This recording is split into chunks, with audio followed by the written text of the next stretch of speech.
I love the premise of the show. Smart people talking about dumb shit. I think it's dumb people talking about smart shit. Oh, we go where we not supposed to go, baby. The Brilliant Idiots Podcast. Yep, Charlamagne the God. Andrew Schultz. We are the Brilliant Idiots Podcast, and this week's episode is brought to you by nobody. We don't have any pre-rolls. Brought to you by us. Brought to you by us, your favorite Brilliant Idiots, man. Thank you to everybody who's just been, listening to Brilliant Idiots. Yes. For the past decade. I told you we're gearing up for a launch. Yeah, we're gonna January. Yeah, we're gonna launch in January. Officially gonna launch a podcast in January. Very excited about that. Announce it at least. We're gonna act like the last 10 years didn't happen. Yeah.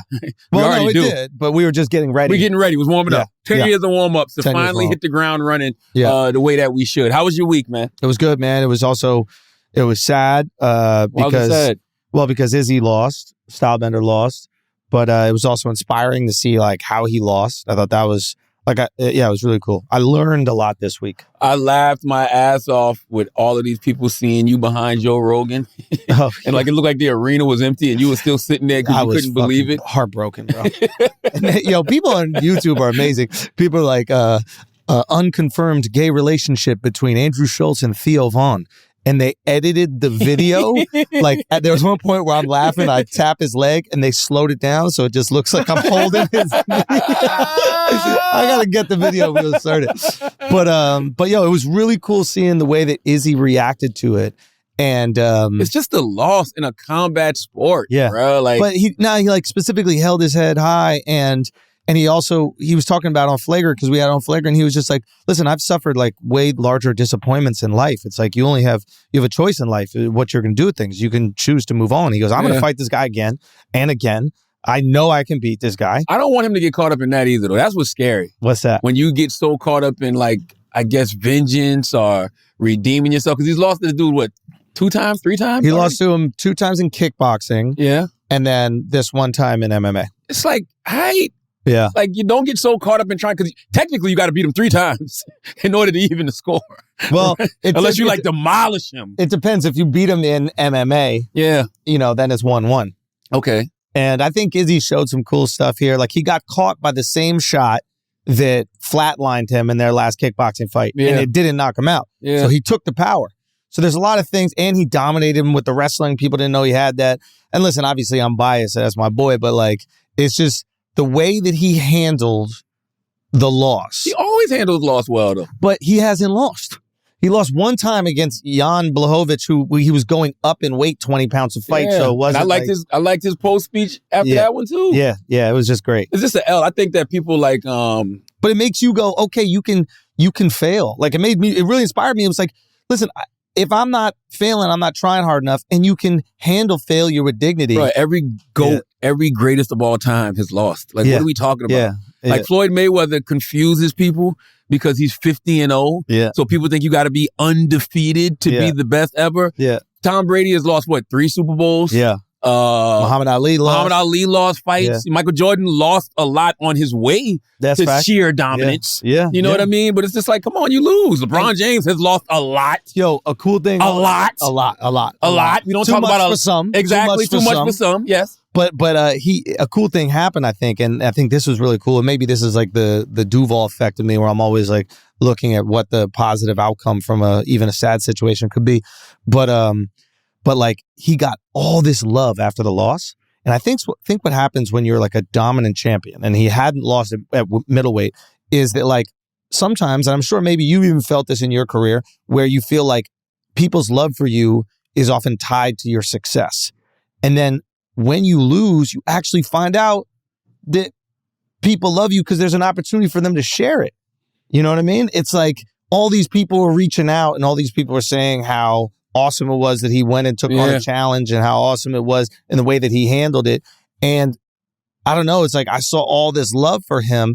And I think it's a cool thing to kind of absorb in a moment that could be dark, because it's like, oh, these people aren't just riding because I'm winning. They're riding because they actually like something about me. It's probably his humility, and it's probably because they've seen him lose before and handle it with grace. Yeah. Not to mention his fucking A. Exactly. Anything can happen. Is there an undefeated MMA fighter?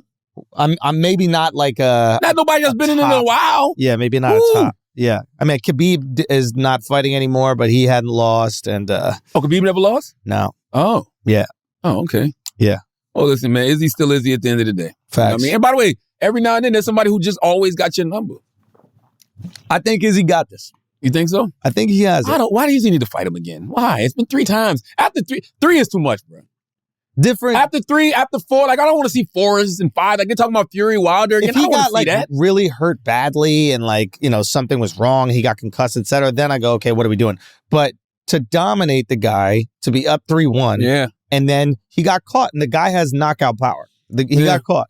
But I'm really curious to see what happens. And the thing about it is, and Rogan texted me this, he was like, listen, Izzy, the last really tough fight Izzy had was against Kelvin Gastelum. And he came back from that like a changed fucking man. He was like a superhero. He absolutely wiped out the division. And he goes, this guy comes back strong. I'm really curious to see what's going to happen after this. Mm-hmm. Because I think Izzy's good. Rogan's like, I think Izzy's coming back even stronger. Really? Yeah. Like, all right. Yeah. So we'll see, man. We'll see. Well, salute to Izzy, man. Somebody else, I don't know if he's undefeated or not. Who? Dave Chappelle? Dave, bro. Did you watch the monologue? Yeah, I watched it. I saw it the next morning. I was actually in Nashville all weekend. Salute to everybody in Nashville. I was there for the we had something called the Thrill of Possibility Summit. Ooh, White Atlanta, isn't that what you call it? White Atlanta, you know, and it was the Black Effect Podcast Network and iHeartRadio and Nissan. We flew out 40 HBCU students that are particularly in science and technology, everything in the STEAM field. And we had them, you know, we brought them out, had a bunch of panels for them and food and drinks and all types of good stuff. So salute to everybody that came to Nashville. So I didn't get to see it in real time because I was at we hung out at my man Slim and Huskies, my people's spot, Slim and Huskies. Some cool. Good folks I met in Nashville, my man Mo and EJ. Cool. So I didn't get to see it in real time, but I saw it the next day. What were your thoughts? Of the monologue? Yeah. I mean, he's just exceptional at talking into a microphone. His timing is incredible. I like the second half of the monologue better. I actually like the stuff about politics more than the Kanye and Kyrie stuff. I did like how he brought it all back around, especially that joke about the chain. Yeah, it was that a great was a great callback. Noriega and them were there, the rappers that I love, and they all had their gold chains and stuff on. And Kanye said, only millionaires wear chains. They said, what? He said, I'm a billionaire. Billionaires don't wear their money on their body. I tucked my chain and I said, oh, snap. Nobody listens to me. When I tell these jokes, you ignore me. My first Netflix special, what did I say? I said, I don't want a sneaker deal because the minute I say something that makes those people mad, they're going to take my sneakers away. And the whole crowd was like, ha, ha, ha, ha, ha. And now you see Kanye walking around L.A. barefoot with his chain out. This guy lost $1.5 billion in a day. $1.5 billion in a day. I saw that. I said, put your chain on. Welcome back. And also the honest liar stuff about Trump is great. And it really taps into like why people did relate to it. You're exposing something that we've all felt, and he just said it right there. And it was, I mean, he's just great at talking into a microphone. He's so relaxed, so calm. If you compare that monologue to the average person's monologue, even if they're a stand-up comedian, you will see this complete difference in just comfortability. Up there. And he's just a master at it. I am shocked at Dave Chappelle's ability to still offend. because you know he's probably going to say something that offends you. But there was nothing. I mean, not to us, because we're not Jewish. But I even spoke to like Jewish friends. They were like, I don't think they're Jewish people aren't monolithic though. Like, why do we keep saying that? Like you said, we always like, that's like saying your black friend. Like, you know what I mean? Yeah, but all black people think the same. And, come on. But it's like because the Anti-Defamation League put out a statement. You know? That's what the Anti-Defamation League does, bro. You could say Jews are great at everything. They'll be like, whoa, whoa, whoa, whoa. We do not speak about Jews in that way.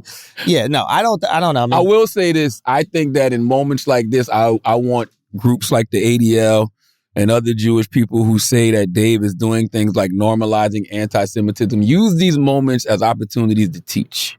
Because these are teachable moments. Because I watched this monologue and I don't know what's anti-Semitic. You know what I mean? So if you're gonna accuse somebody of being anti-Semitic, at least point it out so somebody don't make the same mistake moving forward. Yeah, I think that's smart. Also, it's jokes, guys. We have to allow jokes to happen. And I think that when you have a certain amount of prominence, those jokes feel real. And I think one of the great things about Chappelle, the reason why he's been so beloved by so many different groups of people is that the punchline to his jokes are very cartoonish. They're very silly. Yeah. It's the reason why the sketches were so profound, right? Is because the actual funny part was so absurdist and ridiculous that it was hard to be like, oh, that really hurt my feelings. Yeah. Right. And, so in this perfect example, we had it with his speech. It was silly. The jokes he were making were silly. Listen, I'm with you, but I can't relate because I'm not Jewish. Yeah. You know what I'm saying? So I thought he made the argument. He was like, there's a lot of Jews there. He goes, but there's a lot of blacks in Ferguson, Missouri. Doesn't mean that we I thought that was a fine point, but he's making the argument for Jews there. If anything, I would say that I would say people would give pushback yo, why aren't you being more edgy? You know what I'm saying? The edgy joke is to prove why they do run Hollywood, not to prove why they don't. Or why they do run the media. This is the opposite. I wonder if that's the thing, right? When they say, you're normalizing anti-Semitism, I think it's that. I'm sorry. But what I mean by that is, if you do anything other than denounce it, is it normalizing it? I guess, but you also have to allow a comedian to be a comedian. He's going up there as a stand-up comic who's looking for the funny thing to say. And the funny thing to say is what is wrong. And the reason why we watch the things that are wrong is we like playing with the things we're afraid of. Right? Yeah. This is what humans do. We get comfortable. I've never been afraid of my penis, but continue. You play with that shit all the time. That's right. You've never been afraid of it? Never. What about when you had that skin graft and it looked like the monster from Stranger Things? That skin bridge was different. I think about that skin bridge often. You had a demigorgon. What? I don't even know what that is. Yeah, you do. That's some shit off House of Dragons? No. That's from Stranger Things. Oh, okay. Yeah. You had that Stranger Thing. I guess my point is this is what human beings do, right? We're afraid of heights, so we skydive, we bungee jump. Right? We're afraid of death, so we celebrate Halloween. Yeah. We play in these environments that are very scary, and because we play in those environments, it allows us to feel comfortable with them. This is why comedies exist in the same way for years, right? Yeah. We're uncomfortable with certain topics that we know are very divisive, right? And the masters of comedy play with those divisive topics so that we can all feel comfortable discussing them when those normal discussions that are not playful could really offend people, get you angry, or get you canceled. I really wonder if there ever was a time where comedy didn't offend. Could I even know? It's never been a time. No. And maybe the devices that we use to complain, because now you got to send tweets and stuff. We talked about this a little bit last week where people had to write letters and stuff. But I remember when Raw was the LGBT community did not like Raw. I remember Delirious. that. So no, which one was first? Delirious. Yeah. So much so that when Eddie, reasonable. Yeah. So much so that when Eddie came with Raw, or whichever the second one was, it was Raw. Raw. Eddie had to talk about the backlash from Delirious in Raw. Yeah. So it's comedy has always offended. Comedy has always made people uncomfortable, especially the people that are the butt of the jokes. 100%. They were the butt of the jokes. And you have to, you kind of got to expect that, right? And they are the best at backlash. You kind of got to expect that, right? Yes, you have to expect that, and that's okay. And that's the only problem I have is comedians who don't expect it. Why are people offended? You have to know that you have to know that there are going to be people that are offended. That's right. Unless you're just doing self-deprecating jokes, right? If you're only speaking about yourself and then talking about the embarrassing things you've experienced, it's very hard for other people to be offended on behalf of you. Yeah. But if you're speaking about other things, you're speaking about culture, you're speaking about politics or religion or something like that, there are going to be some people offended. That's why you got to allow people to be offended. That's okay. Yeah. It's okay if people have opinions. It's not okay when they want to use those opinions to silence your ability to make jokes. Yeah. Right? The one thing I love that Dave said is he definitely, when he said Kyrie got in trouble, Kanye caused so much shit that Kyrie got in trouble. Yeah. That is true. Kanye has created this whole climate. Yeah, but Kyrie would have gotten in trouble no matter what. I don't know if it would have been to this extent.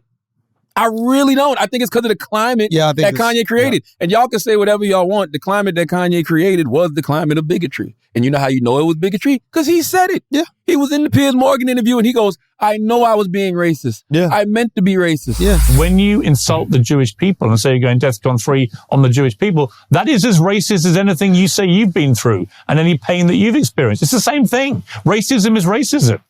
And you know that, I think, don't you? Yeah, obviously. That's why I said it. So you said it knowing it's racist? Yes. I fought fire with fire.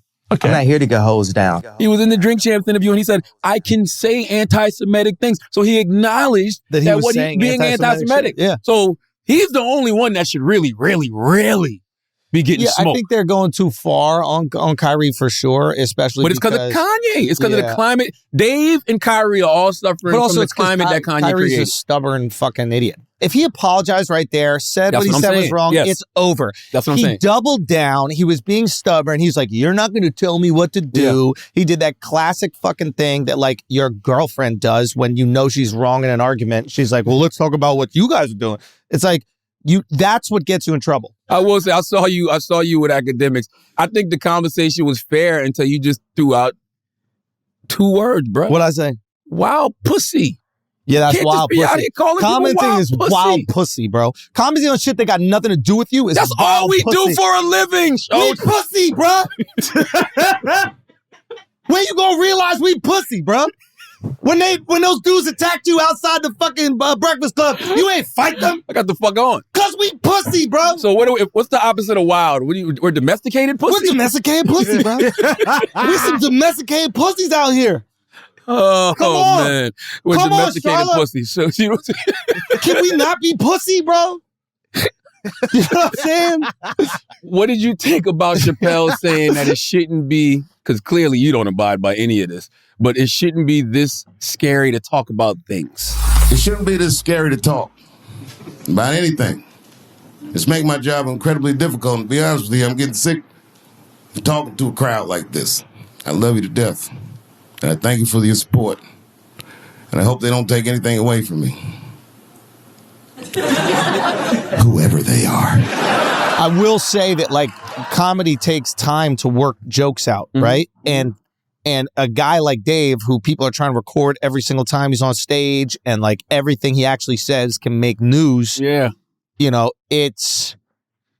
I see how he could be scared to even play with certain topics or play with certain premises because the play initially could get you canceled because it's not worked out yet. It's not silly yet. Yeah. That is the concern. Yeah, I get you. You know, so I can see where that's frustrating for him. Yeah, I was reading something where it was talking about how dangerous it is now because you can be, like you said, be in a comedy club, right? You could be in West Bubblefuck somewhere, working something out. Yep. Somebody records you. That's it. Now that statement is all around the world. That's it. Right? And to your point, you might not have worked it out yet, so it's still in like its rawest form. Yeah. So it might not even sound like a joke. Yeah. And it's something people might take and run with it, and it might cause actual harm to people.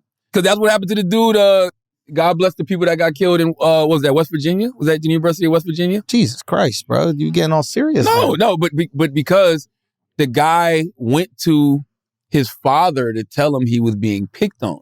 Oh, no. And then the father pulled up? No. The guy, I don't know what I can't remember we can pull the clip. I don't remember what the father don't watch it. told the son. No. The father gave a statement. Oh. So I don't know what the father told the son, but basically, you know, I guess whatever he told him, you know, didn't cause the son to do anything other than go shoot 3 people and kill them. I pray in the future my kids aren't bullied, man. That's got to be... Does that ever happen to your kids? Bullying? Did they get bullied at all in school? Nah. Because there's nothing you could do about that shit. Yes, it is. What the hell you mean? I can't imagine his kids getting bullied. Yeah, that's right. They got to deal with him at home. Bully in the world. I'm going to the school. And doing what, though? Threatening to beat up somebody's daddy. Yo. That's what you do. You go to the little you're too rich to beat people up, bro. No, but it's a threat.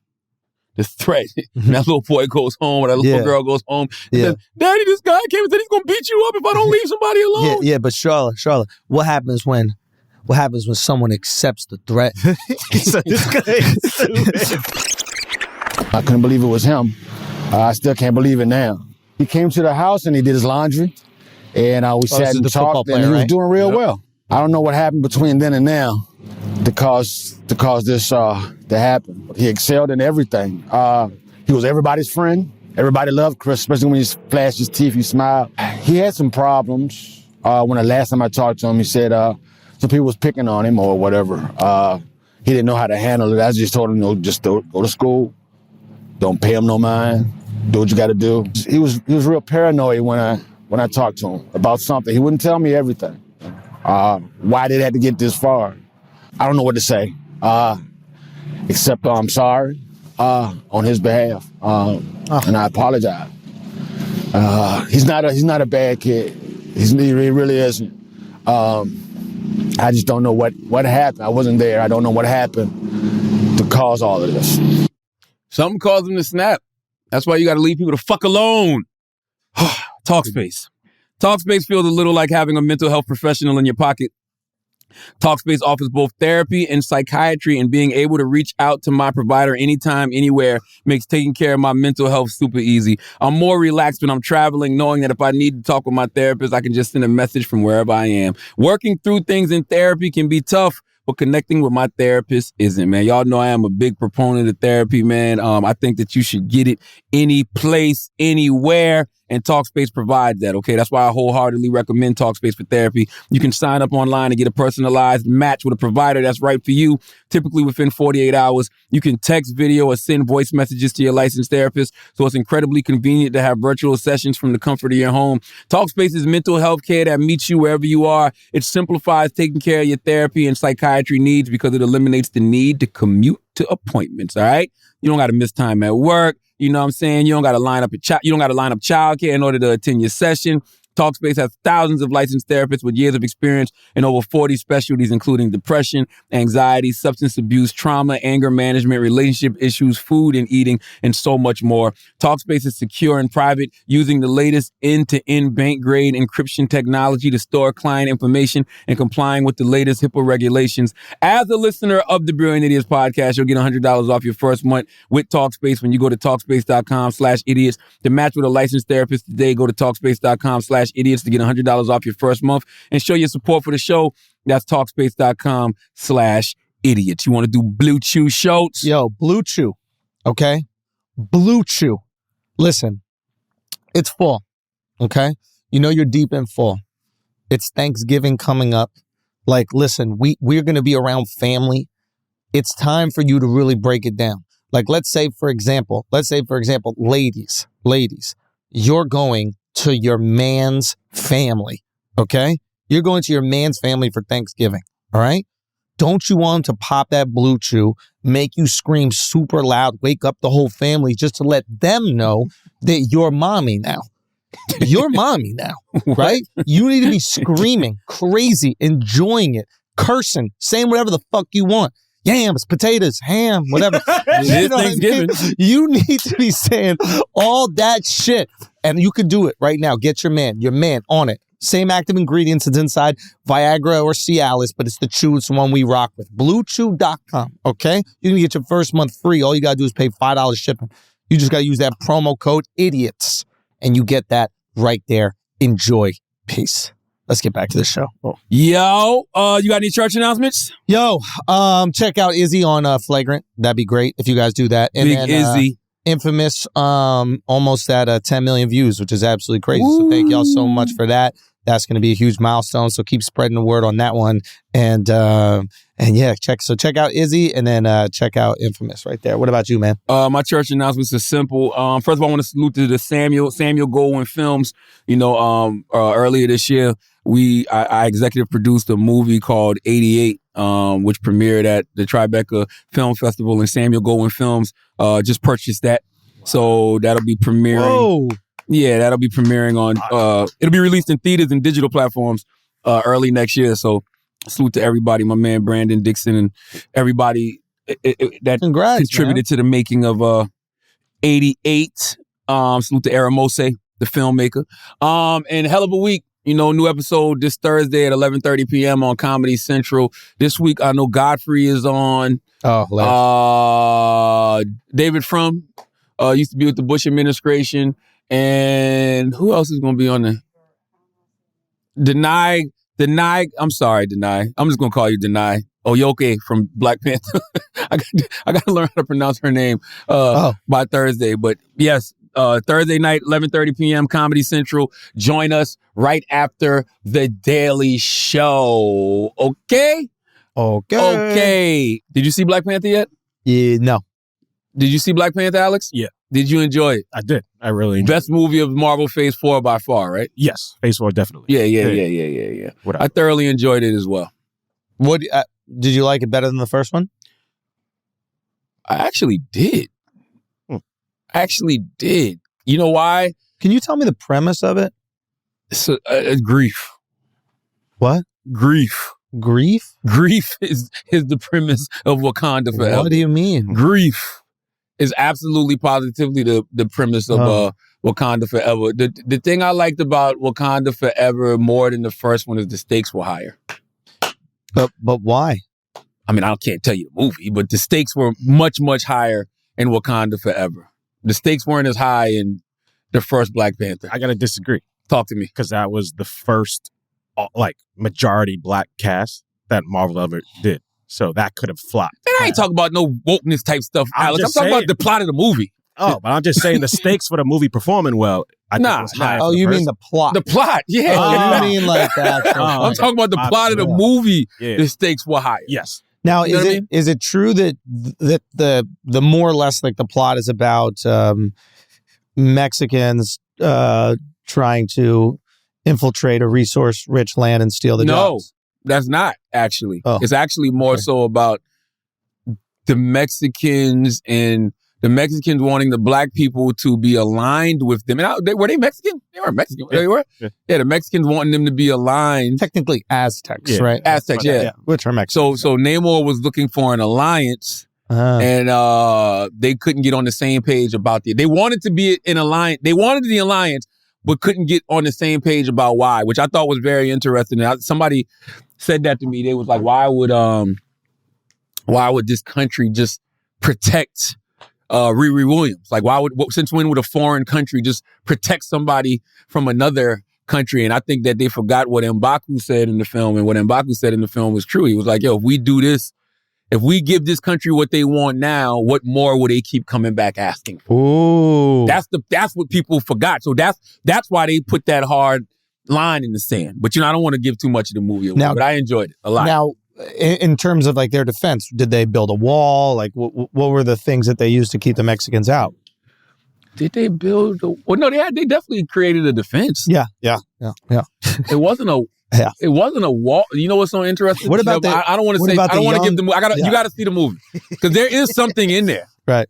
Did they take the kids and then put them in like cages or whatever like that? No. Okay. Well, technically, they did try to trap Namor. They did trap Namor in something. Whoa. What? Wait. Because they wanted to dry. They needed to dry him off. Wait a fucking minute. No, they needed to dry him off. They had to dry him out. Was his back wet? I mean, Alex, as much as that sounds like a joke, it's really not a joke. I know. That's all I got there. It's really not. I mean, it's really not a joke, bro. Yeah. That's what kind of. That's The whole plot of the movie is jokes. Like, you can make a lot of jokes from the whole plot. It's a lot there. Yeah. It's a lot there. But Wakanda Forever was great. What is Wakanda's foreign policy? Seems like they're not very accepting. Well, they don't trade immigrants. They made that perfectly clear in the movie. Is it like Trump's paradise? Nah. Isn't that kind of like too many black people for it to be Trump's paradise? Yeah, but like remove color. Maybe no. It's like North because Korea. It used to be maybe part one because they were definitely Wakanda first in Black Panther Part 1. They not like that no more. It's not Wakanda. Maybe is it still? You think it's Wakanda first? I don't think so. I think you saw in the beginning. It's like they're like North Korea. Yeah, but with all the technology, the money, and all that kind of stuff. Leave me the fuck alone. Yeah, we won't bother you. Yeah, because they definitely don't agree with trade because they're not giving away vibranium. And like she said, it's not because of how dangerous vibranium is. It's because of how dangerous y'all are. Yeah. You know? I mean, that's a pretty convenient excuse if you ask me.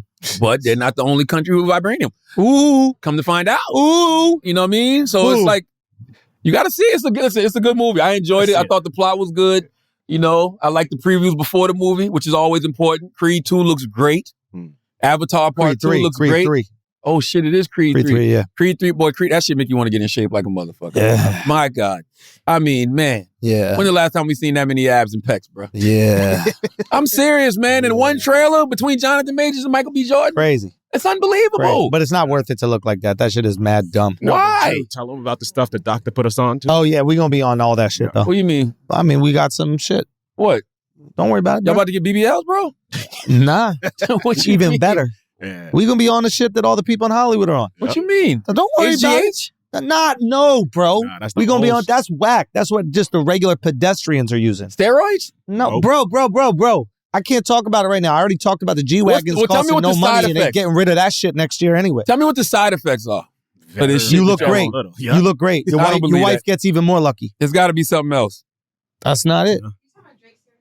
No surgery. See, they don't even know. I'm telling you, this is not Really? for. It's not for pedestrians, bro. How much is it? Oh, what you worry about, bro? So hold on, I look like Jonathan How much is the Majors? rest of your life? You look better than Jonathan Majors. Really? Yes. Taylor gonna be wild jealous. Taylor already wild jealous. You're already jealous. Yo, Taylor's such a hater, bro. Hater. Yo, we walked into Hater. Slim and Huskies.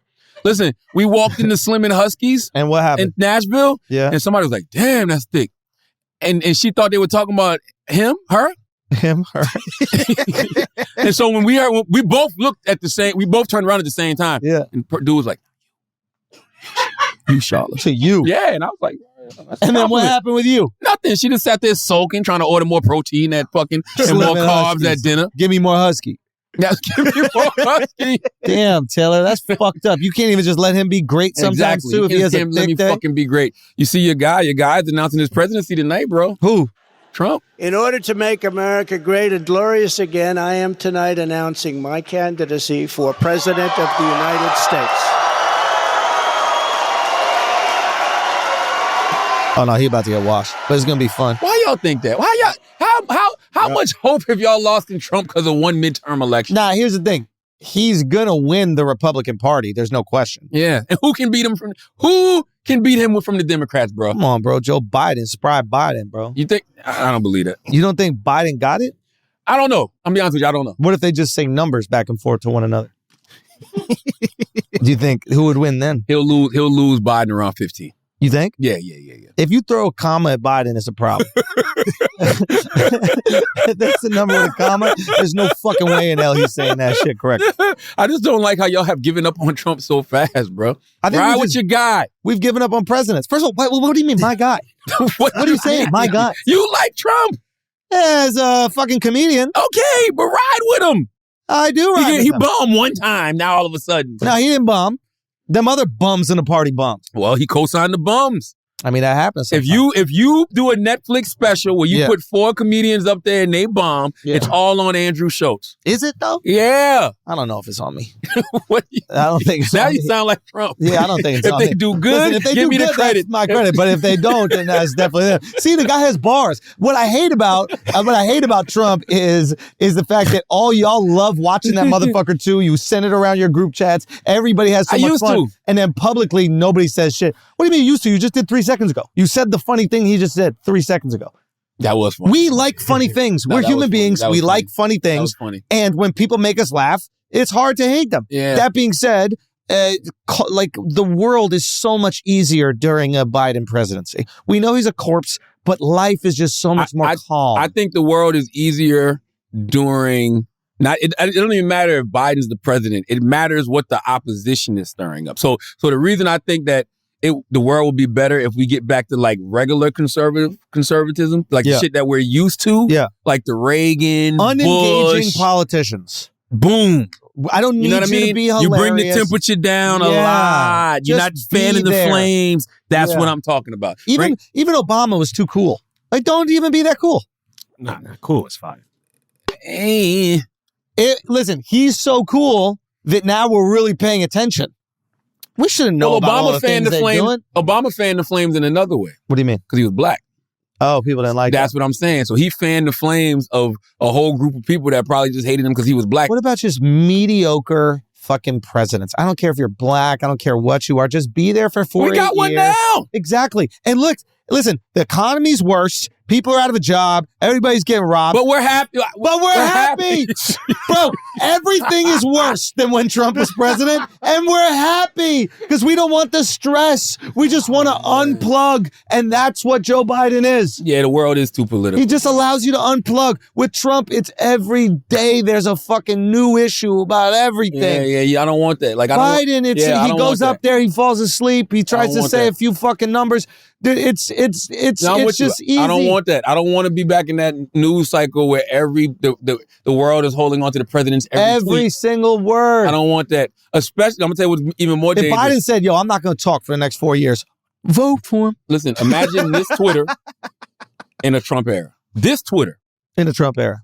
People faking, Putin tweets. Faking Trump tweets. Like, we're literally one fake tweet away from a nuclear war, bro. Too much. One fake tweet away from a nuclear war. Yeah. You know what I mean? Like, if you got somebody like Trump stirring shit up and he's back in the White House and somebody just tweets from a fake Trump account, Russia, nuke on the way, or North Korea, nuke on the way. We're literally one bad tweet away from fucking this shit being a wrap. Yeah. I don't want that. Yeah. I don't want that. Yeah, I don't think any of us want it. We just want calm. We want to be able to unplug. And that's the thing about Trump, which is so effective, is he's so entertaining, you can't unplug. Yeah. He's so good at getting your attention, you can't unplug. Yeah. But what do we actually want? We want to be able to unplug. We have a dead person that's president right now, right? And as embarrassing as it is, globally, all of us like the temperature so much more right now.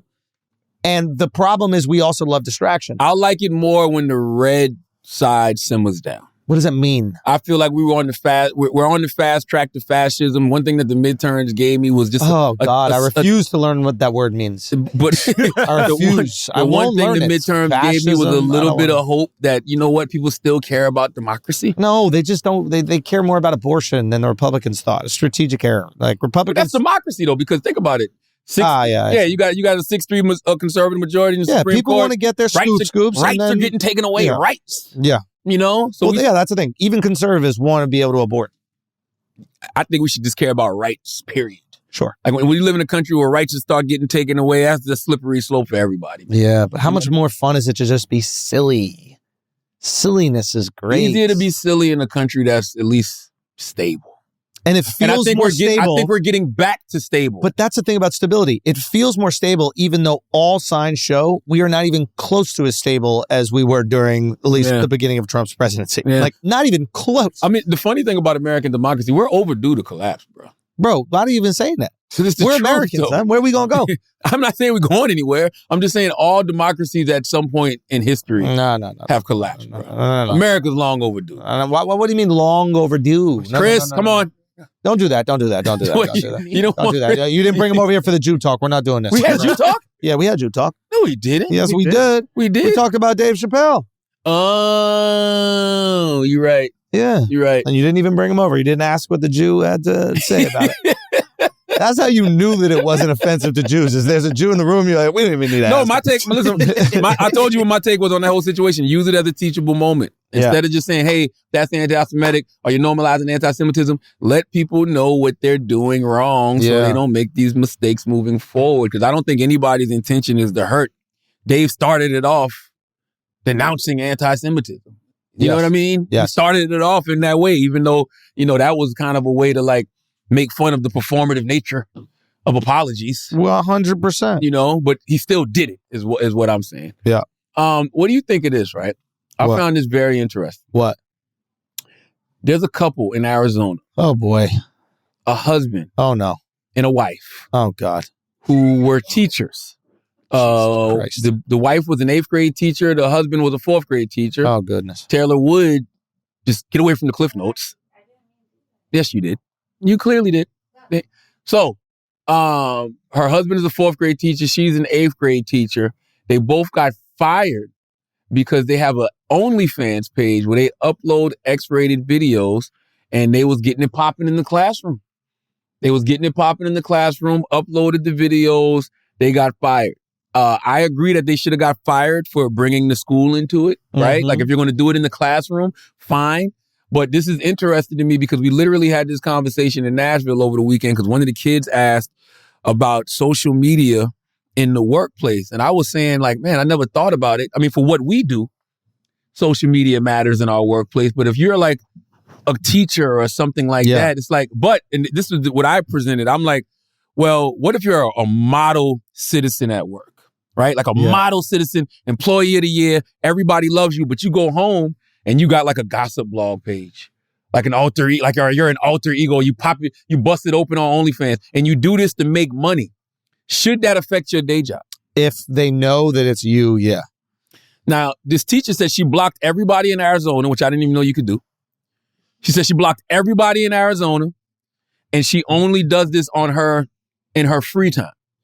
Right, but she did it at the school. Doing it at the school is fireable. She fucked up with the school. But also, like, I think there can be morality clauses in contracts. That's what I was wondering. We all have those in ours. Yeah. And I think, like, for example, if you have athletes, right, they say in the contract you're not allowed to go skiing or snowboarding. It's too dangerous. Yeah. Right? So I think as a teacher, you could say you're not allowed to do porn because these kids look up to you, and maybe there's going to be some girls that really look up to you and admire you, and then say, hey, this is what I'm going to do when I'm older because this person that is my guiding light also does it. Is OnlyFans considered porn, though? I mean, if you're fucking, yeah. You know? I mean, I don't know if they was fucking or not. They just said X-rated videos. I'm assuming there was some penetration happening. Yeah. You know what I mean? Yeah. No, I don't want to. So you don't want this from your teachers? No, I don't want. No. Okay. No. What the fuck? What's wrong with these teachers? So what job is this cool to be able to do? Al is a fucking. You are putting this like stink on people doing OnlyFans. You don't know what her vagina smells like. Nah, but I'm just saying, That's so disrespectful. It's a profession that people do. I'll put a stink on it. I'm fine with that. But to Alex's point, OnlyFans, like, to the moral clause thing, right? I will shame that. I feel comfortable shaming. OnlyFans, a lot of this new technology and these new platforms aren't written into these contracts for these historical institutions. Like schools didn't know OnlyFans was going to come. And she said she did it to make extra money because she can't make enough money as a teacher. Yeah. Yeah. I think other than the classroom, bro, I don't see what the issue is. Other than them doing it in the classroom, I don't see the problem, bro. I don't want my kids' teachers having OnlyFans. I don't want it. Really? Yeah, I haven't thought of like the smart reason why, but my knee-jerk reaction is, don't teach my kids and suck cocks on the weekend. What if it's no fuck? But she's going to suck cocks on the weekend regardless. Yeah, but and not her on husband. video. Not on video. What if it's not porno? What if she's just like showing her feet or something to make extra money? I just don't. I don't know. I want you to inspire my daughter to go out there and get a job, be an educator, be an engineer, be a doctor, or something like that. Not just show her feet on Instagram. I don't think there's any parent that would be proud of their kid doing that. But now you hating on all the boys in the class because you remember that pretty teacher that you had back in the day. Oh, 100%. I would have prayed she had an OnlyFans. 100%. 100%. That's wild, though. That's distracting as fuck, Alex. You're sitting in the classroom watching the teacher, and you're like, "Oh shit, that's what she squirted at, son." Yeah. Don't put your hand right there. It's like, you know what I mean? Like, it's a little bit much, bro. Yeah, it's too much. You can't bring it into the school. I guess what you do in your private time is fine, but if you're monetizing and you're putting it on the internet, then it just affects the school. It just affects the learning environment. Yeah, no, I don't want to see that shit. Hey, also, let's pay teachers more. Pay fucking teachers more, like, bro. Two things can be true. Like, I don't want you to have an OnlyFans, and I want teachers to get way more fucking money. I would love that. And her alias was Chloe Carter.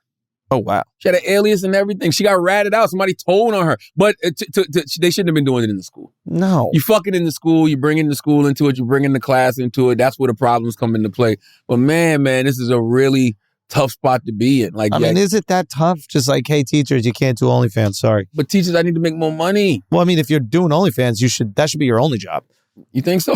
Right? Like, I strip on the side. Like, no, like, once you do that, that's your fucking main job. But mad college students do that. They strip to make ends meet through school. That is the biggest lie in the history of stripping. Oh, no, I know a bunch of them. I knew a bunch of them growing up. No, I did. No, there's some strippers that take like a community college course, but it's not like every girl that's going to fucking UCLA not every. is also stripping. No, not every. But I know some. Like, I know some real life diamonds from Players Club, bro. Straight up, who used to strip. You know, now they do their thing in like different, like media or lawyers or whatever. Like, they really. Oh, good. Oh yeah. That's beautiful. I'm glad that they did that. 100%. What else we got, Taylor Gang? Oh, y'all people disgust me, man. What is this? The people who taped Takeoff's funeral. Y'all fucking disgust me. What do you mean taped it? Like, because they had an open funeral, open to the public, but they had a request, and the request was, please don't record the service. You know what I mean? And I was told that they did take some people's phones at the event, like they do at the comedy shows, but I guess a couple of people snuck their phones in, and I just think that's whack as shit. You know what I mean? I think it's whack just because why can't y'all motherfuckers just listen?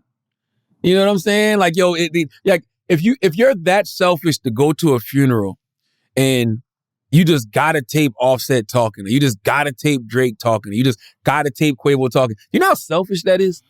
You're only doing that for your social media.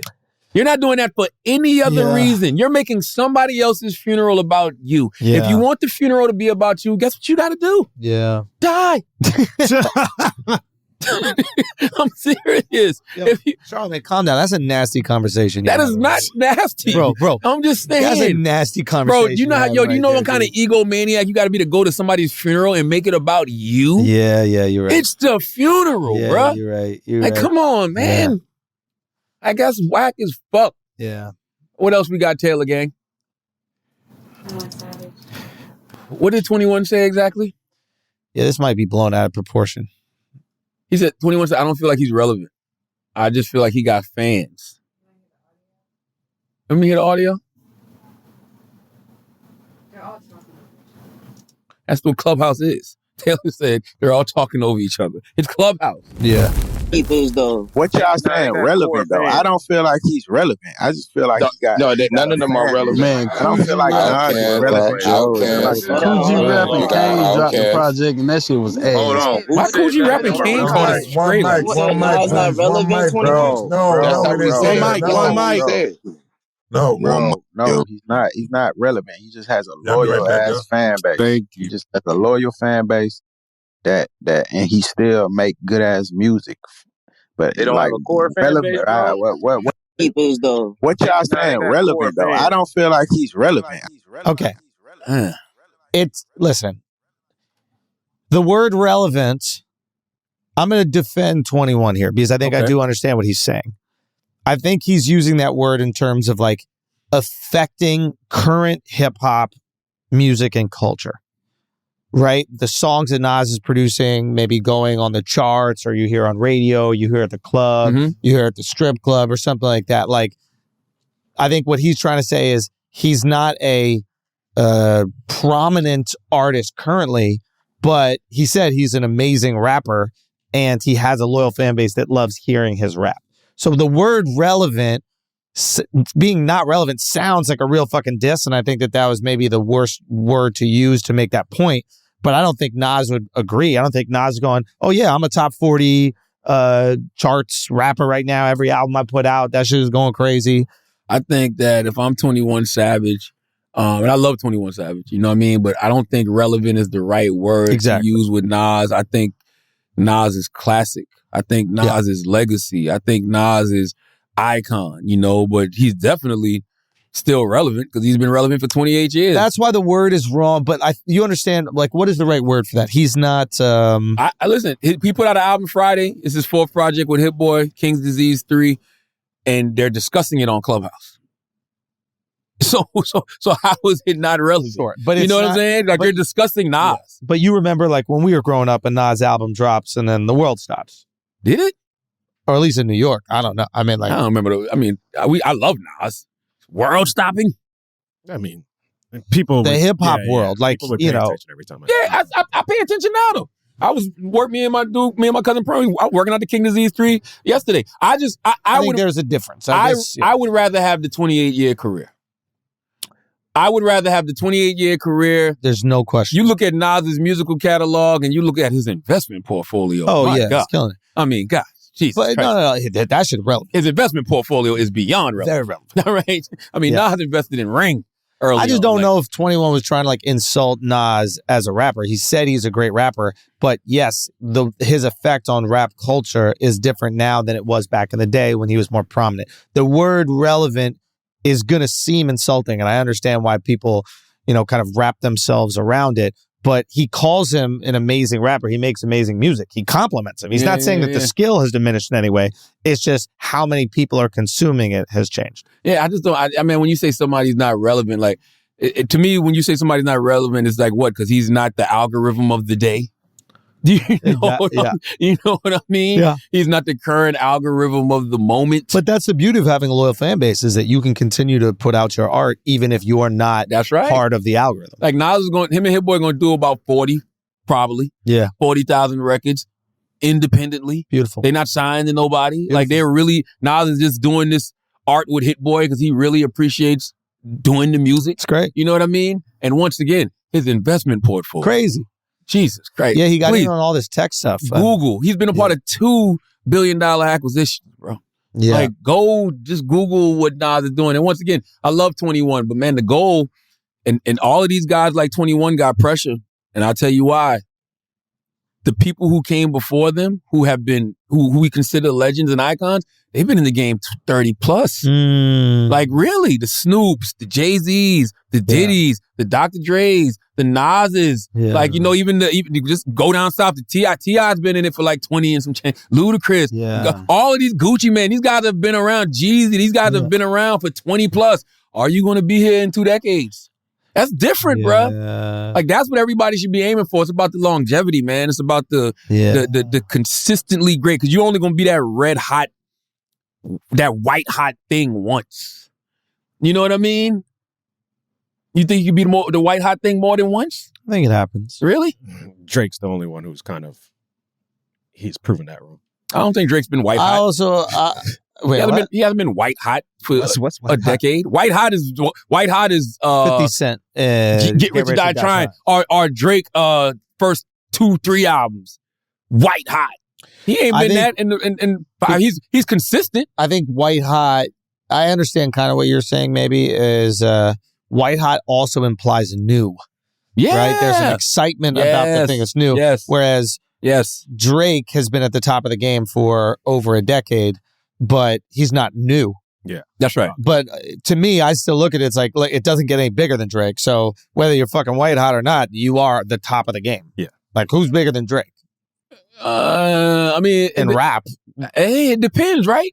I mean, dude. No. I mean, when Kendrick comes out, he shuts shit down, bro. No. Yes, he does. Come on, stop, man. Kendrick got a Pulitzer Prize, bro. All respect to Kendrick. Kendrick got a Pulitzer Prize. Stop, guys. Kendrick comes out and wins every Grammy that's out. Like, what are y'all talking about? Stop. What are you talking about? I don't hear anyone talking about his last album that came out. He's on tour, killing it across the globe. Did you see his? Kendrick literally vanished on stage. Okay, show. Bro, vanished. No. I'm like, we're talking about maybe 1 and 2. I'm not here. Like gone. Yeah. Yeah. Like, yeah. Kendrick is Kendrick, bro. But no. Okay, 2 things can be true. We can all acknowledge that Kendrick has one of the coolest live shows that's out right Unbelievable. now. Like, so intricate, artistic. He really cares about not only the album he's putting out, but like the live show experience. It's like really fucking beautiful. And phenomenal catalog. Oh, unbelievable. No. The guy hasn't missed. There's no question. We're talking about 1 and 2. But I still just think when Drake is... I don't know if it's a 1 and 2, the world stops. Like, everyone listens to the album. Everybody. Dude, Drake is on a different level, man. I'm sorry. And look, what, you don't think that Drake is bigger objectively? Really?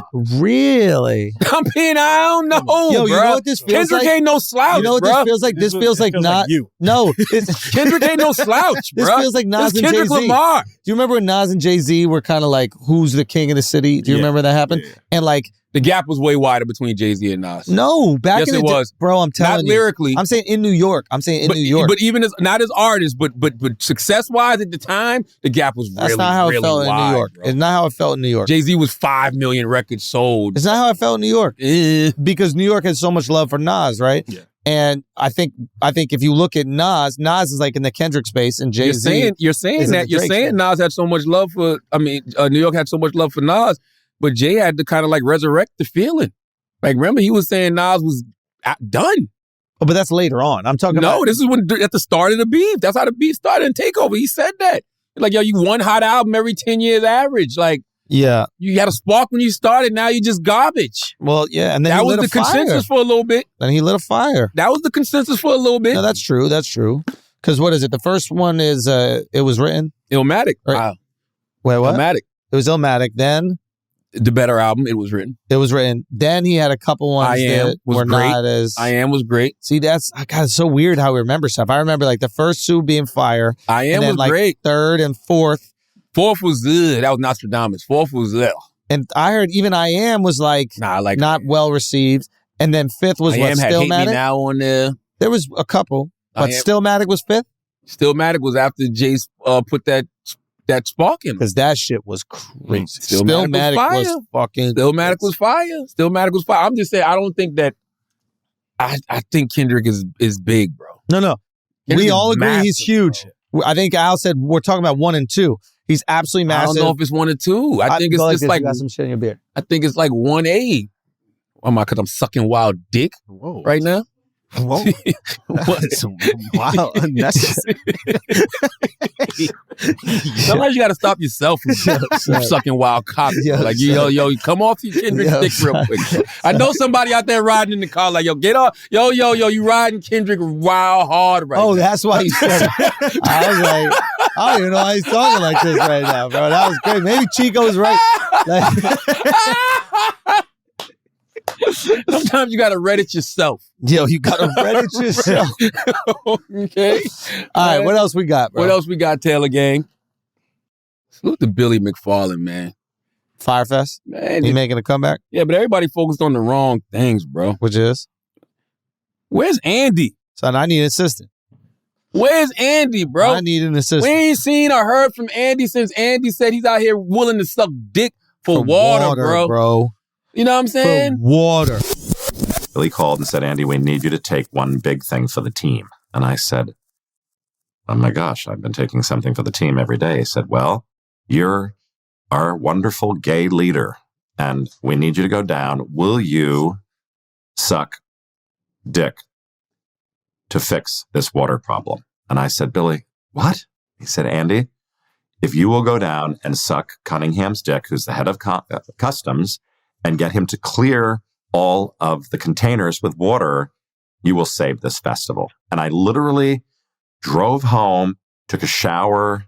I drank some mouthwash. I'm like, oh my gosh, and I got into my car to drive across the island to take one for the team. And I got to his office fully prepared to suck his dick. Like, what are people on your team doing? Demand more from your team, bro. Not that, bro. Huh? Not that, bro. You need an Andy. I give these motherfuckers water every day. I bet you for free, bro. I bet you Andy is somewhere right now being an asset to somebody's team, bro. Facts. You know what I'm saying? Yo, Andy, if you're listening right now, I need you, bro. Word up. Andy's somewhere on somebody's team keeping his mouth closed until he needs to open it. And when he opens it, shit fucking happens, bro. Shout out to Andy. I thought this was a great idea. Mike Tyson and Evander Holyfield partnered up with the ear edibles, because when I first saw this idea, I thought it was fucked up that Mike Tyson was doing this, because it's not his ear. It wasn't his ear that got bit. Was it? What was it? What do you mean, man? What are you talking about? What do you mean, man? Mike bit Holyfield's ear. Oh, but it was an ear that got bit. Yeah, but it's not like you gotta. It would only be right to bring Mike into it. I mean, bring Evander into it. Yeah. You know what I'm saying? Yeah. Like this, people need to take notes, bro. Like, you know what I mean? If a body part helps relax you get and take notes. Word. If a body part helps you get to a certain point, bomb. I mean, yeah, having Evander there is fire. Come on, man. Yeah. Come on, man. Nah, I like that. What else we got, Taylor? Huh? What is this Odell Beckham Jr. thing? Did you read about that? I did. What is the deal with that? Odell is suing Nike for $20 million. He's saying that Nike did not honor its commitments. I wasn't aware that Odell was a Nike athlete and brand icon. In fact, I think they said he was the first. And they said that he kept his promise and fulfilled his obligations to the brand, but Nike has not fulfilled theirs. And he said in 2017, his deal with Nike was supposed to be over, and he wanted to sign with Adidas, who offered him $47 million. And he claims Nike promised to match the deal to keep him, but that fine print said otherwise. Whoa. I mean, I don't think that no lawyer is going to sue Nike. Yeah. For $20 million if they think they don't have a case. Wait, you think? Yeah, I mean, I don't think no lawyer would even take this case if they don't think they had a case. I think they're just trying to settle. There's a huge dude that's going to put a stain on the brand by complaining that Nike fucked him over. There's nothing y'all can do to Nike, bro. I see people even saying this, and I respect it. You know, suit my man, my son's calling for a boycott of Nike because of the Kyrie Irving stuff and this and that. Bro, we're not doing it, bro. It's just not happening. You know why it's not happening? Yeah. We all know how Nikes are made. Yep. Would you want to explain, or you want to give this to Chris? Is this? No, Chris, you want to rep for your people real quick? I don't know. I don't know how they made, bro. What? I don't know how they made. Oh, you don't want to say? I don't know how they made. Why? I don't know how they made. Chris, could you come explain real I think quick? they're made by good Christian Americans. What are you talking that are about? paid a livable wage. Do you know any information on this, Chris? I think they're made very cheaply. Whoa. Nike can do no wrong. What do you mean? Nike has hardworking feminists making their shoes every single day. Okay? With gender-neutral bathrooms and pronoun announcements. It is one of the most woke companies in the world, and these sneakers are made. Nike got sweatshops, bro. Whoa, dude. What do you mean? Dude. Come on, man. You don't know that for sure. It's the truth, right? How do you know they're sweatshops? I don't think they're all in China. I think they're spread out throughout Asia. I think there's some in Indonesia, some in China. But Look at that. The stain of forced labor on Nike shoes. I mean, how are they forced? Are they making money? What do you mean? I mean, are they getting paid? No, I don't think so. Not like they get paid, but not. Yeah, not for the conditions from what I was told. My point is, there's a lot of other reasons that you can get to the root of boycotting Nike. You know what I'm saying? Like, there's a lot of reasons you could say, "Hey, man, I'm not rocking Nikes no You're saying more." Nike shouldn't take moral high ground. I don't think they are. I'm saying I don't think people should take moral high grounds in regards to what they want to boycott Nike for. I think companies should just be honest and be like, hey, listen, we have to do what we think is best for our company. And aligning ourselves with someone who is saying bigoted shit or promoting bigoted shit makes us look bad, so we have to separate ourselves. That was performative of Nike, though. Because Nike already had announced earlier this year that they were severing ties with Kyrie, though. Oh, they did? Yes. They announced earlier. Because remember, Kyrie went on the tangent against them on social media because he said the sneakers were whack, blah, blah, blah. And so then Nike put out a press release. That was like back in March or May. Yeah. One of the months that begin with M. And they was like, that they probably wasn't going to fucking keep the relationship going. Yeah. After this shit was up. So it's like, that's performative. I mean, don't you think the Nets owner is the same way, though? Yes, very much so. 100%. Everybody's trying to get their licks. That's the only problem with the Kyrie situation is like a lot of this a lot of this doesn't have to do with what Kyrie just did. You know what I mean? This is a lot of shit prior. I mean, I'd be pissed at him too if I was the Nets owner. And if this is a chance to call in the bill, then that's all it is. Yeah, you know, that's all it is. He's fucked that team up. That's all it He's is. fucking up the bag big time for the Nets. That's all it is. 100%. What else we got, Taylor? We got some Asking Idiots. Asking Idiots? Diddy is out here paying Marcus $1,000 a head. Salute to Marcus. Marcus is a phenomenal barber, by the way. Let's see. Asking Idiots. $1,000 for a haircut, son. Oh, this is a good one. JLY says, do you remember when you realized you were better than the average person at what you do? No, I don't remember it. Really? Yeah. Like, do I remember this moment where I realized it? What does that mean, the average person, though? I guess you mean like the average, I guess would be like the average comic or the average radio personality or... Like, do you remember the moment where you were like, yo, I'm actually good at this? Yeah. Actually, no, I do remember that. Yeah. I always thought I was better than everybody. That's the thing. That's the thing. But I wasn't, though. Ooh. I thought I was, but I wasn't. Ooh. I thought I was, but I actually wasn't. And then when did you realize you were? When I actually learned the basics. When I actually learned all of the things that program directors had been trying to teach me for years, but I was too hard-headed and sucking my own dick to And who taught you that? Which program director was able to I mean, no, it's what it is when you, well, you know what? I think the first one was, it wasn't the first one to break through because George Cook broke through. Salute to my guy, Big G. Big G broke through because Big G wanted me to have a morning show at night. Mike, I've always been a listener. It's not like I don't listen. You know what I mean? I just always thought I was better. It's like one of those things where somebody can tell you something like, okay, cool, whatever. I'm still gonna do me. But then when you actually do like that small and thing, then it improves. like, oh shit, that did work. What was something they told you? I remember Chris Connors, salute to Chris Connors at Hot 103.9 in Columbia. He told me, because I always love to take phone calls. You know what I'm saying? So I would open the mic, I would open the break and be like, Hot 103.9, whatever, and I'd do my break. And then I would go to the phone call, but I would start the phone call the same way that I would start the break. So it would be like, Hot 103.9, so it's like I'm doing it over. Like it's like when we start the show and we'd be like, yep, Charlamagne the God, yep, and the show brilliant it is. Like we do that once. You know what I mean? But for me, I was doing it twice because of the phone call. And I remember him just saying, when you do the phone calls, just take out the intro because you're already talking. Yeah. He was like, you can just go to the caller and people will think the calls are live. Literally. And I did it and I'm like, oh shit, he's right. So it's just like that, those, like one little thing like that, or like, I mean, Big G, I didn't learn this till my next radio station, but they would tell me stop screaming. They literally, I never forget, one of the consultants was like, you sound like DMX. You need to sound like LL Cool J. Like, why the fuck would I want to sound like LL Cool J? You know what I mean? Like, because at the time, you know, it's 2001, it's DMX, you know. Charged up. I'm like, but he's charged up. But all he was trying to tell me was you got to have a conversational tone. LL has a conversational tone. When LL's rapping, he sounds like he's talking to you. He's not screaming at you. And it's just like, oh. So yes, those little tweaks helped me to become an even better radio personality. Yeah. So even though I thought I was better than everybody else, and I probably was skill-wise, it's just those little adjustments that made me that much better. Can you listen to your old comedy, or you listen to you on like Wendy, or does that make you uncomfortable?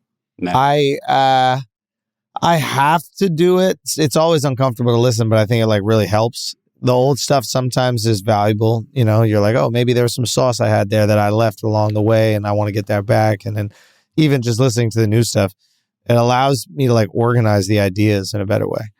You know? Yeah, it makes me uncomfortable. Sucks. Yeah, it sucks. I can't. But you got to do it to get better. Yeah, it makes me uncomfortable because I suck and the content, bro. That's why I'm so glad for deep fakes. Because anything that ever comes out about me that's old is deep fake. It's not even real. That's deep fake. That shit don't exist. That's deep fake. That shit never happened. The tweets, the audio, that's all deep fakes, bro. I don't care if you see me saying it. It's not real. It's not real, bro. It's not real. That wasn't me. It's not real. That wasn't me. What else we got, Taylor?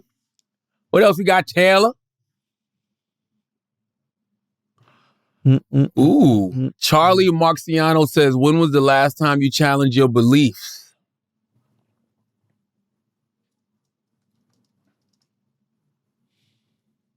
That's a good question. The last time I challenged my beliefs. Give me an example of that. I challenge mine every day. Yeah, but what is an example of like a belief? Probably something you believe in religion-wise, or even just a stance you might have on something. You know what I mean? You would like flip on abortion. Yeah, I try to challenge the things that I believe constantly because I think that's where like the funny is, like making the arguments for both sides and then seeing like where I settle. Right. But yeah, no, I had I had my beliefs challenged in terms of like the way I think not only politics, but like Hollywood. I think a lot of industries work. Whereas before I thought that there was like a group of powerful people that were pushing out the information and ideology that they believed in. And now I think that it's really more, which tended to be more liberal. And now I think it's really more about people afraid of losing their job. And I think the way that you behave when you're afraid of losing your job is accepting of everybody, because it's very hard to get fired for being accepting. Right? Like nobody's ever like, that guy's way too accepting. We got to get him out of here. So it's not like there's this political agenda in these spaces. It's the agenda is I don't want to get fired because my kids are in private school and I have a home with a mortgage, which is completely understandable. And so you just play it a little bit safe at work. And that made me have a little bit more empathy for the decisions that are made in these industries and made me realize that the way that you're actually going to create transformative art is you have to kind of make it yourself first and prove it's successful. And the success is the safety. So once, we make an R-rated comedy a huge hit, then all the studios will go, okay, you can be edgy and you can make R-rated comedies and we won't get fired. Okay, green light an R-rated comedy. But they're not going to be the first ones to do it because, like all human beings, they want to protect themselves. I'll challenge that belief a little bit. Okay, please. I'll challenge that belief a little bit, and I will say that in order to make great art, you have to take risk. Oh, you know what I mean? That's what I'm saying. Yeah, and I don't. Okay. What I'm saying is they're not willing to take the risk. But so in order to create it, you have to do it independently and prove it's successful. And once it's successful, that risk is no longer there. Oh, got you. I get you see what I'm you're saying. Yeah. Because our great friend Jasmine Waters, God bless the dead, she would always say, "You can either be great or you can be safe. You can't be both." And I truly feel that way. You either can be great or you can be safe. You can not be both, especially in the world of art. You know what I'm saying? Like, you got to take chances. You got to take Will risks. Smith was great and safe?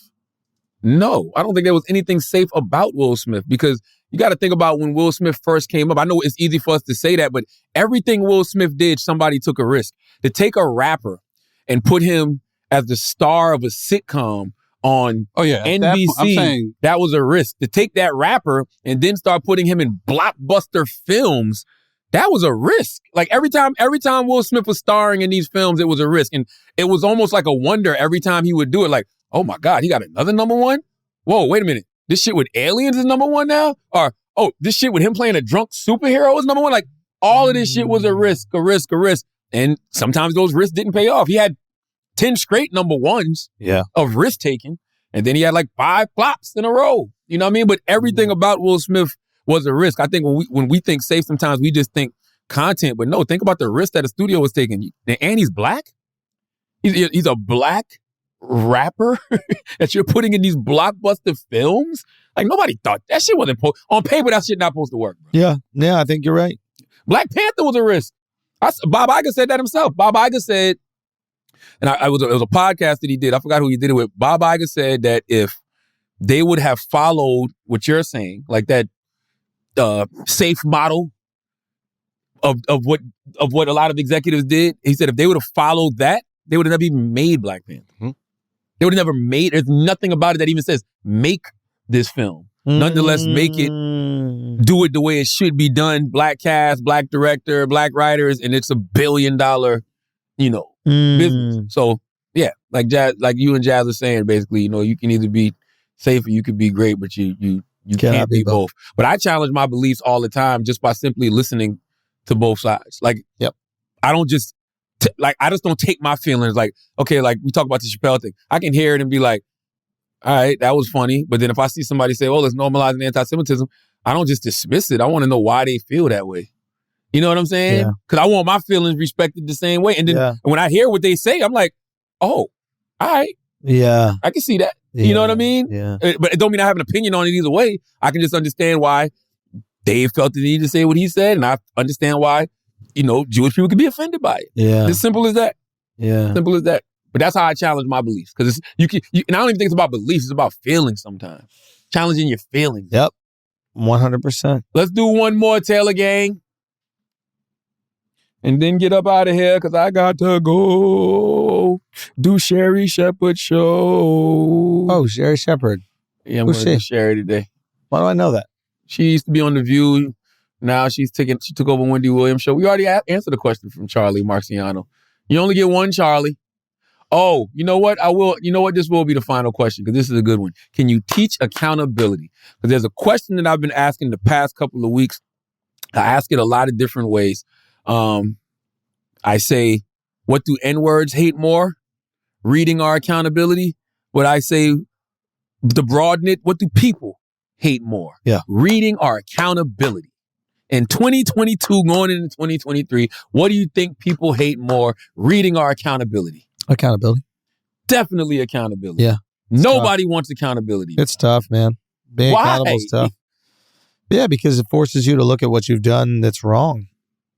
It forces you to reflect on like kind of who you are and how you treated a person. And a lot of times we don't want to believe that we're the type of person to treat someone like that. Yeah. So we reject the accountability because we have to reflect on a part of ourselves or a moment of ourselves that was like really fucked up.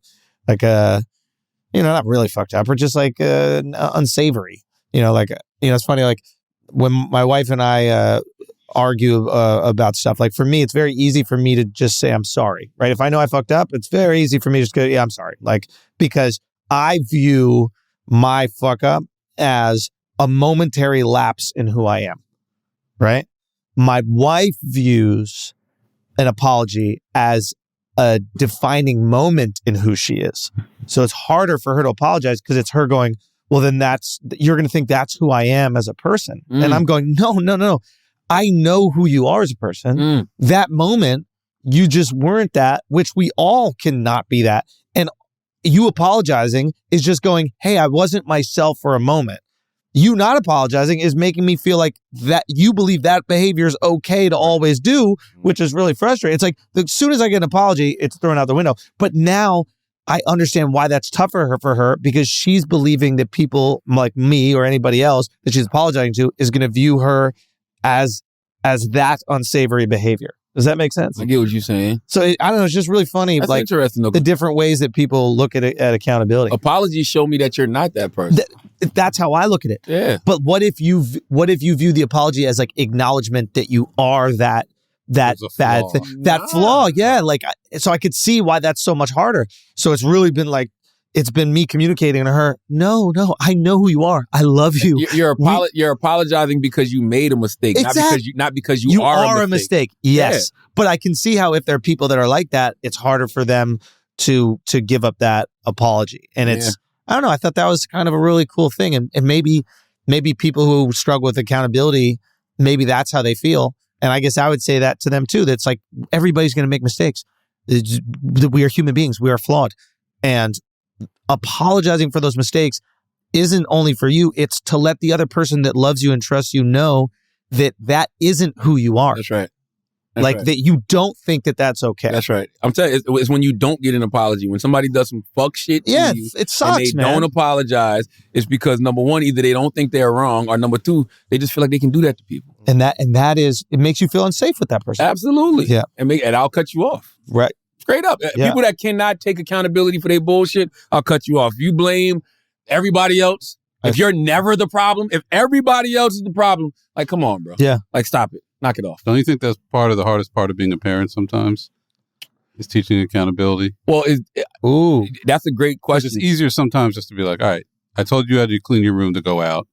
Now you want to leave. I just don't want to deal with this shit. Just go and get out of my hair. But I'm also like, no, got to teach these kids a lesson that if they don't do something, that's right. They don't get that's something. Right. That's right. It's hard. It's hard for me. It's hard for me because, like what Sho said earlier, I'm pussy. Right. My wife is way tougher than I am. Well, I'm pussy too, man. I'm pussy 3. Yeah, we're pussy 3. We're 3 pussies. We're 3 blind pussies. 3 blind pussies. We really are. Well, let's shave him then so we can see. All right, 3 blind pussies. But no, it's like with my kids, I'm like on some, I'll act like I'm no TV. Right. And then, no, you're not going. Then you see their faces. Like, God damn it. I know it's because I have daughters. Yeah. I know it's because I have daughters. I don't know, man. Sometimes I think my parents were so evil. Not my parents, but my dad. You know what I mean? Because they were tough. Yo, they really didn't let us do shit. Like what? When they would take shit away, they would take it away. Oh, really? Yeah. When you were grounded, you were really grounded. When it was ass cutting time, you was really, I don't even hit my kids. Really? I was getting hit with extension cords and wooden spoons off the kitchen wall and everything. Anything your parent can get your hands on. Like, really? Man, please. I don't know what kind of kids I'm raising. It's real. It's real. I don't know, bro. I don't know if I do know that they all gonna have manners. They're very respectful. That's good. And I don't feel entitlement. That's good. I don't see the entitlement. But when they tell me no, that's crazy. They really mean no. Like, for example? Anything. When I be like, go do such and such, no. Why not? Because I don't want to. When I say no, my no is shaky. Right. My no is negotiable. Their no means no. Like, God damn. Why is this not how it's supposed to be? Yeah. Why am I explaining to my 3-year-old that I'm the father? That when I tell you to do something and your mom tells you to do something, this is what it's supposed to be. Yeah. They hit you with, I don't give you consent to do that? No, I ain't got that shit. That's some school shit. Yeah, that's that pronoun shit. They teaching that in school along with new pronouns. They say it with like. But your kids are old. How old is your oldest? 15 and 13. See, my oldest is 14. I don't give you consent to do that. Like, go to your room. No. Like, I'll tickle them. You know, I tried to tickle my oldest daughter the other Jesus day. Christ. She's like, I don't give you consent to touch me. Man, can you imagine doing that in public?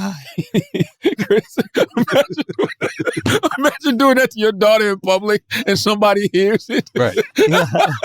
You probably get arrested on the spot. It's like a joke. They're saying it like they're being tongue in cheek, but they know that that's they've been tool. taught that that's something to say. Yeah. Jesus. Wow.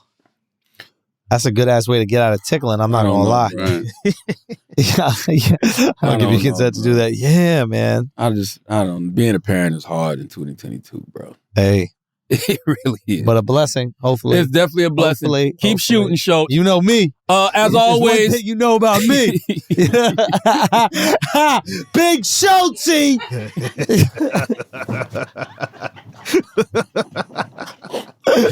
As always. And you really mean that? You can't call somebody wild pussy. Yeah. And then, say I love you, bro. Why not? I love you, bro. But it's different. Why? Because we're pussy together. We some sloppy pussies, bro. Blind, me? sloppy, blind, pussy. sloppy ass Jesus pussy, bro. Christ. That's all I'm doing. I'm Philly pussy. Yes. Yes. Wow. Yes. Yes. Dripping like a cheesesteak. You know what I mean? That's a bar. Pussy dripping like a cheesesteak. What? That lower Derby pussy. Yo, come on, man. Gotta lick that lower Marion and that upper Marion. You know what I mean? Come on. As always, if you listen to this podcast, you think we're smart, you think we're intelligent, you think we're brilliant, you're absolutely right. But if you listen to this podcast, you think we're just a couple idiots who don't know shit, you're right too. It's the Brilliant Idiots Podcast. Thank you for listening. Peace.